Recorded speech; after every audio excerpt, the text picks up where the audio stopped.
Tanny had been raised alongside several gorillas, and her bond with one of them was truly extraordinary. Yet, when she left, she believed he would forget her entirely. She was advised not to see him again after many years, but just wait until you see how he reacted when he saw her.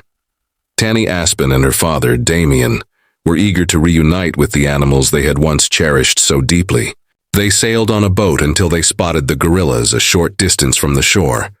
They couldn't wait to get closer and greet them, but they had been cautioned not to approach too closely. These animals had lived in the wild for years and might not welcome human contact. Still, Tanny didn't agree with that advice. In her heart, she hoped the gorillas remembered her just as fondly as she remembered them. They were family, or were they? These gorillas had built new families in the wild, families untouched by captivity. Getting too close could be dangerous. Everyone said so. But Tanny didn't listen. As they traveled down the river, gorilla heads appeared between the bushes. The animals were watching them closely. Tanny knew the gorilla she raised. Even if he had changed, she recognized him instantly among the group. The boat stopped, and she jumped out, ignoring warnings from her father and the guides. The gorilla approached. Jalta, once a tiny baby in her arms, now towered over her. He stood on his hind legs and walked straight toward Tanny. Nothing could stop him now. No one could intervene. If something happened, she was on her own. Jalta came closer and suddenly grabbed Tanny by the arm. Her father held back. Rushing in could make things worse if the gorilla got startled. Was this how it would end? Tanny had devoted her life to loving gorillas. Would one of them hurt her now? She couldn't believe her childhood best friend would harm her, but it really looked like he might. Was their friendship over? The unlikely bond between Tanny and Jalta began thanks to her father Damien's mission to rescue animals. That mission led him to create the Aspen Foundation. They worked tirelessly to save wildlife, especially gorillas, and reintroduce them to the wild. They also ran the Howlett Zoo in Canterbury. Animals who couldn't return to the wild were cared for there. Tanny and her siblings grew up in this magical environment, forming deep bonds with the animals. Tanny was just over a year old when Bims the gorilla arrived at the zoo. He was injured and orphaned by poachers. He needed care, and Damien and his team stepped up. Tanny and her siblings were always at the zoo, and soon they were around Bims constantly. He became one of their playmates. As Tanny grew older, she often played inside the gorilla enclosure. She made sure Bims never felt alone. It was so much fun having a gorilla as a playmate, but things were about to get even better. One day, when Damien picked her up from school, he said there was a surprise waiting for her, and it was a big one, literally. A baby gorilla named Jalta had arrived. He was an orphan and couldn't survive alone in the wild. His mother had been killed, and he was still tiny. He needed feeding, love, and a family feeling. Now that Tanny was older, she could help. She fed him, cuddled him when he was scared, and helped raise him. But her unusual baby brother grew much faster than a human. It wasn't long before he couldn't live in their house anymore. A gorilla isn't exactly a house pet, so Jalta was moved to the zoo. But they didn't want him to be alone, and he wouldn't be. Bims was there, ready to welcome Jalta into the enclosure. Still, they had to be cautious.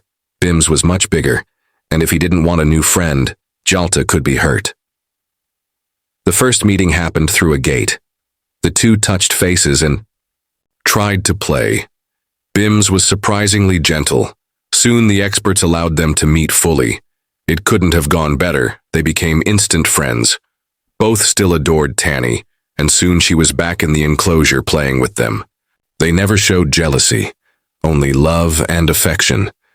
But convincing the public their friendship was safe wasn't easy. Tanny had grown used to entering the gorilla enclosure whenever she wanted. Spending time with the apes was normal for her.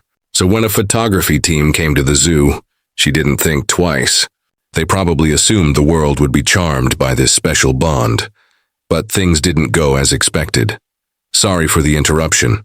Before we continue, please like the video and subscribe to the channel. Your support means everything to us. Thank you. Instead of admiration, The public reacted with outrage. People were furious that Tani and other children had been allowed such close contact with gorillas without safety measures. The backlash was so strong that the zoo received an official warning: implement safety protocols or face closure. Suddenly, Tani wasn't allowed to touch her best friends, Jalta and Bims. She could only see them through the glass of their enclosure. She was old enough to understand the order didn't come from her father, but still too young to grasp that people were only trying to protect her. The gorillas didn't understand either. They just knew they weren't allowed to play with their friend anymore.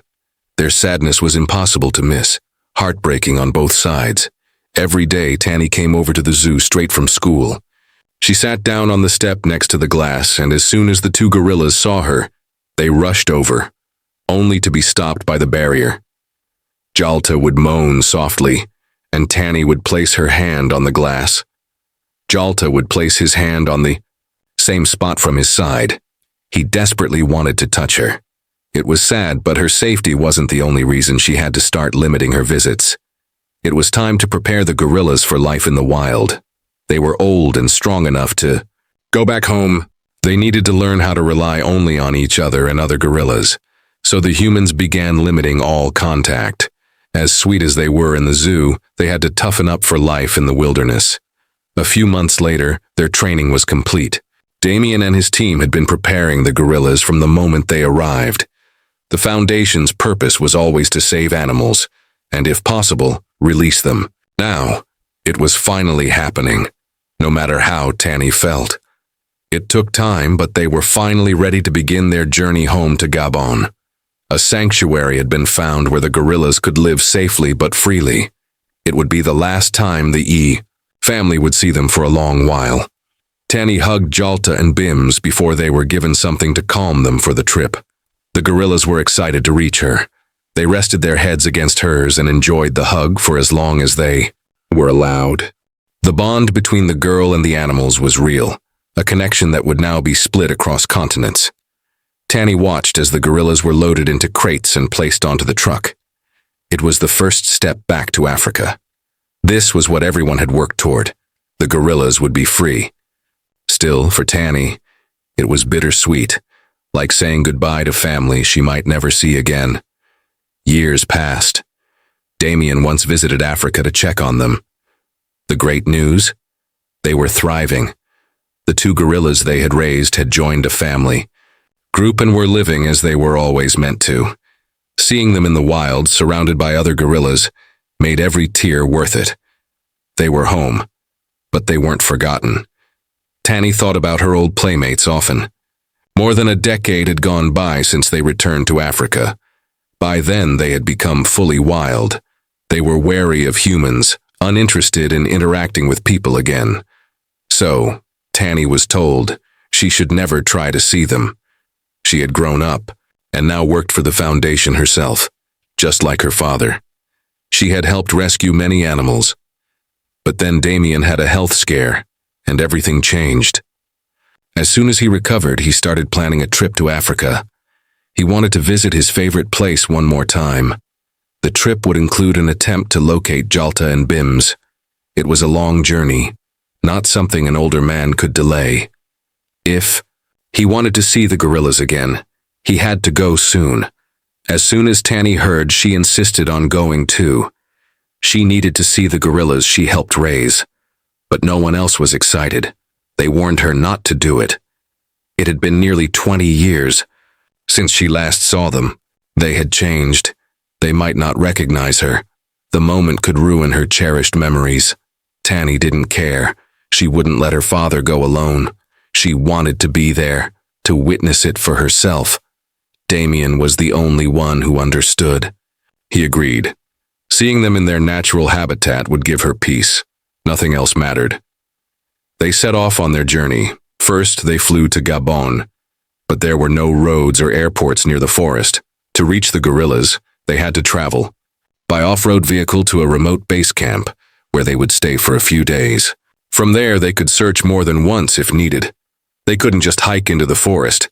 Instead, they would take a small boat along the river. Before heading out, the sanctuary guides briefed them. They were firm. They could not approach the gorillas immediately. The guides would monitor the animals and only allow closer contact if the gorillas seemed calm. Under no circumstances were they to touch or interact with the gorillas. They may have known them long ago, but now they were wild. Jalta and Bims couldn't be trusted to be gentle anymore. On their first day out, they were shocked. As the boat moved along the river, faces peeked out from the trees. The gorillas were watching them, just as curious about the visitors as the humans were about them. Tanny gasped.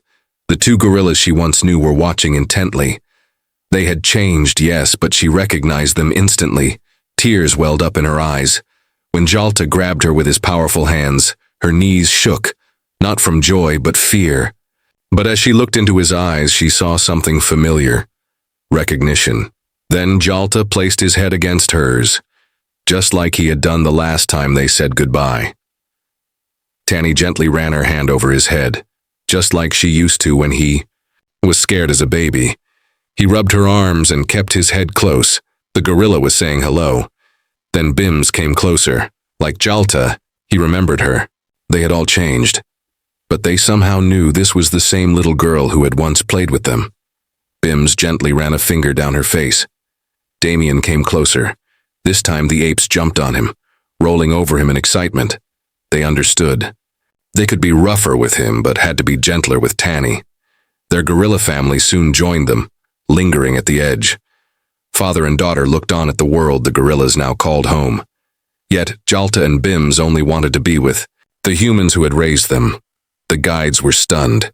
They hadn't expected the gorillas to respond this way, to still show love for humans. They were clearly happy to see Damien, but it was how they interacted with Tanny that revealed true affection. When it was time to return to the boat, the gorillas moaned softly. They didn't want to lose their friend again. The moment was heartbreaking, but they had another day together, and this time, as they said goodbye, Tanny knew it might be the last. There were no promises that she could come back. The gorillas seemed to sense her sorrow. They didn't want to let her go. Bims hugged her gently, refusing to let go, still soft and careful as ever. Tanny cried as she pulled his arms away. Then she stood in front of Jalta, her first baby. She loved them both, but he held a special place in her heart. He rested his head on her chest, and she kissed the top of his head. She whispered that she loved him. Then she stepped onto the boat. The gorillas watched them disappear. Tanny was forever grateful she hadn't listened to those who tried to stop her. It was an experience she wouldn't trade for anything. She loved the gorillas, and now she knew they still loved her too. It was a rare bond, one that distance and time couldn't break. They were where they belonged. And Tanny would do the same. Go home and help save more animals. Did you enjoy this story? Would you ever try to meet a wild animal you knew as a child after many years apart? Do you think animals remember their first family? Let us know in the comments below. If you liked the story, please subscribe to this channel and leave a like. What a beautiful example of interspecies friendship. Thanks so much for listening. See you in the next video. Have a great day.